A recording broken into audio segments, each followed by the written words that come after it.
आणि समोरच्यांना अजून उमेदवार भेटत नाही, हा लढणार का तो लढणार, जो पण लढणार तो पडणार, एवढं लक्षात ठेवा। आणि म्हणून आता ज्याला ज्याला लढायची इच्छा आहे ते घरात आरामशीर बसलेले आहेत, एसी मध्ये हवा खात।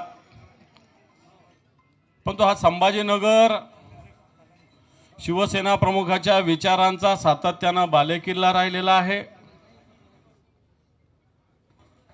आणि शिवसेनेसोबत आता अनिल पटेल साहेबांनी सांगितलं की तुम्हीच भारतीय जनता पार्टीला मोठं केलं। मला वाटतं ही शिवसेना आहे, ज्याला मोठं करता येतं त्याला छोटं सुद्धा करायला शिवसेनेला चांगलं जमतं। आणि म्हणून येणाऱ्या काळामध्ये जी लढत आपली होणार आहे संभाजीनगरची, मला असं वाटतं समोरच्याला उमेदवार भेटत नाहीये। आता तू तू तू लढ तू लढ तू लढ असं चालू आहे। मी लढतो कोणी म्हणत नाही, तू लढ चालू आहे। आणि याला कारणही तसे आहेत। उद्धवजींच्या सरकारच्या नंतर या संभाजीनगरामध्ये या गद्दारांचं राज्य आलं। उद्धवजींचं सरकार असताना या शहरासाठी तब्बल 2100 कोटी रुपये निधी आपण आणलेला होता।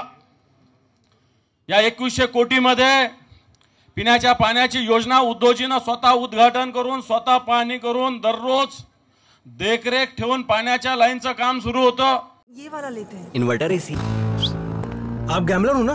गैम्बलर? जुआ खेलते हो ना? तुम जुआ खेलते हो? अरे नहीं, ये तो कुछ भी बोले जा रहे हैं। इतनी महंगी और नाजुक एसी खरीद कर स्टेबलाइजर नहीं लोगे तो ये जुआ नहीं हुआ तो क्या हुआ? सिर्फ एक फ्लक्चुएशन आपके इन्वर्टर एसी के पार्ट्स को डैमेज कर सकता है। उसे वी गार्ड से सुरक्षित रखिए। V Guard, India's number 1 stabiliser. या शहरात वॉटर ट्रीटमेंट प्लांट केलं, या शहरात सिवरेज प्लांट केलं, या शहरात सफारी पार्कची सुरुवात झाली, या शहरात शिवसेना प्रमुखाचं स्मारक होतंय, या शहरात जवळपास 40,000 LED लाईट्स लावले गेले, या शहरातले रस्ते दुपदरीचे 4 पदरी झाले, अनेक उद्यानं विकसित झाले आणि हे सगळं शिवसेनेनं केलेले लक्षात ठेवा। शिवसेनेचा महापौर असताना 2 दिवसाला 3 दिवसाला पाणी होतं। इथं नंदकुमार घोडेले कलाताई ओझा महापौर राहिलेले आहेत।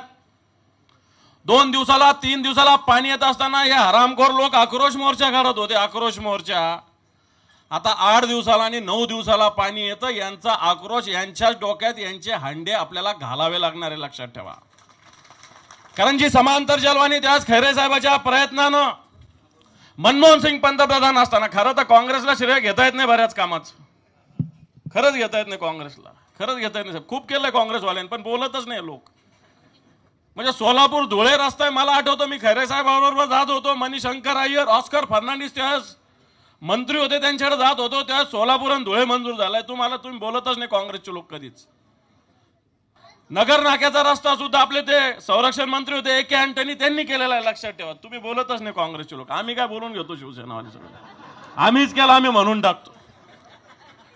आमच्या संजय शिरसाट आमच्या त्यांनी टकलं केलं फक्त 50 लोकांचं, मी केलं म्हणतो। पण खैरे साहेबाबरोबर मी स्वतः अँटनीकडं, म्हणजे खैरे साहेबाच्या नेतृत्वाखाली मी जात होतो 4-4 वेळेस 10-10 वेळेस पुण्याला मिलिटरीच्या कॅप्टनकडं, दिल्लीला सुद्धा अँटनीकडे गेलो आणि त्यावेळेस हा रस्ता झाला आहे।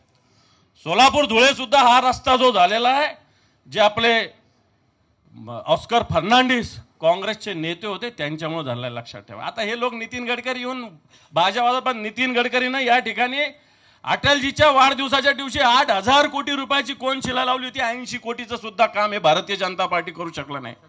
पैठणच्या रस्त्याचं 10 वेळेस भूमिपूजन केलं नितीन गडकरीनं येऊन, आणि तो आपल्याकडे येण्याची शक्यता आहे त्यांनी येऊन, पण हे पैठणचा रस्ता सुद्धा झालेला नाही। पण तो शिवसेनेनं 2100 कोटी रुपयाचा निधी आणला होता, यातले जवळपास 1,500 कोटी रुपयाचं काम उद्धवजींचं सरकार असताना झालेलं आहे, लक्षात ठेवा। आता पाण्याची स्थिती 8-8 दिवसाला 9-9 दिवसाला पाणी येतं, याला जबाबदार कोण आहे? महापौर नाही, पालकमंत्री त्यांच्या पैठणच्या याच्यात मशगूल आहे। या शहराकडे, या संभाजीनगरकडे लक्ष द्यायला कोणी नाही। खैरे साहेबाच्या नेतृत्वाखाली आम्ही सगळे शिवसैनिक याच्यात लक्ष देत होतो। रोज पाण्याचा प्रश्न 4 दिवसाचा 3 दिवस कसं होईल, 3चं 2 कसं होईल आम्ही बघत होतो। पण या लोकांनी मोर्चा काढला होता आणि सांगितलं होतं आमची सत्ता द्या, आम्ही 15 दिवसात पिण्याचा पाण्याचा प्रश्न संपवतो। तुमची सत्ता येऊन 1.5-2 वर्ष झाले, पिण्याचा पाण्याचा प्रश्न दूर चाललेला आहे। आणि येणाऱ्या काळात सुद्धा 1680 कोटीची योजना 2700 कोटीवर गेली. जर आमच्या काळात गेली अशी तर बघा, यांच्या काळामध्ये 1000 कोटी जास्त लागतात. परंतु मला वाटतं तुमच्या काळात सुद्धा ही 2700 कोटीवर गेली. हा सुद्धा प्रश्न मला वाटतं येणाऱ्या काळामध्ये लोकसभेच्या निवडणुकीच्या प्रचारात आम्ही विचारल्याशिवाय राहणार नाही. म्हणून अशा पद्धतीने या शहराला विकासापासून दूर नेणारे लोक, उद्धवजींचं या शहरावर प्रेम आहे कारण शिवसेना प्रमुखाचं प्रेम होतं आणि म्हणून या शहराला तब्बल 2100 कोटी रुपये मिळालेले होते. लक्षात ठेवा. ग्रामीण भागामध्ये सुद्धा बरेच लोक ग्रामीणचे आमदार येऊन बडबड करतील. मराठवाडा वॉटर ग्रीड गंगापूर वैजापूरसाठी 1100 कोटी रुपये उद्धवजी ठाकरे साहेबांनी मंजूर केले. लक्षात ठेवा. इथं वैजापूर गंगापूरचे लोक आहेत. कन्नडसाठी सुद्धा उदय सिंग राजपूत सातत्यानं लढा देत होते. या मतदारसंघात जवळपास सुद्धा 700-800 कोटी रुपयाचा निधी उद्धवजींच्या काळात आलेला. लक्षात ठेवा.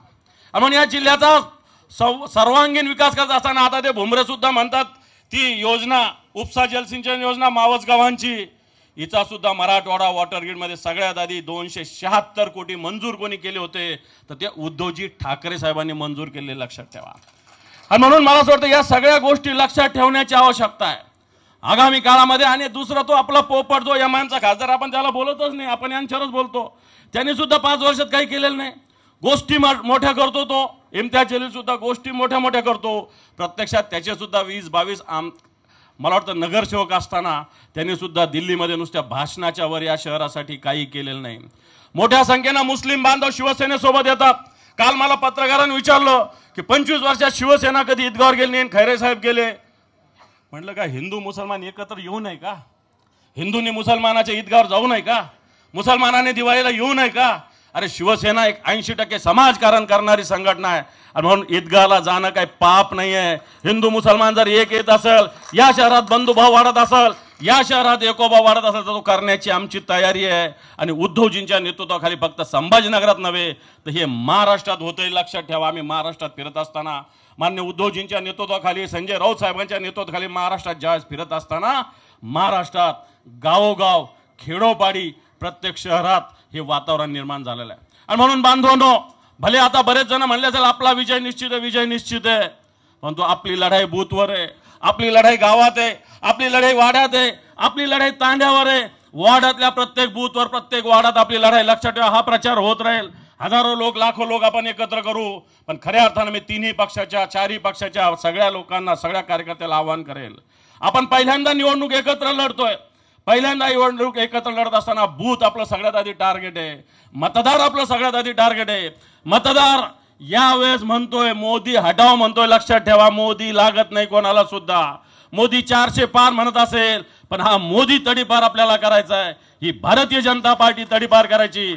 आणि ज्यावेळेस ही भारतीय जनता पार्टी तडीपार होईल, हा मोदी तडीपार होईल, त्या संभाजीनगरचा एक भगवा ध्वज घेऊन खैरे साहेबासारखा लोकप्रतिनिधी दिल्लीत जाण्यासाठी आपण सगळे मिळून प्रयत्न करण्याचा संकल्प करूया. एवढं सांगतो. खैरे साहेबाला शुभेच्छा देतो. थांबतो. जय हिंद, जय महाराष्ट्र.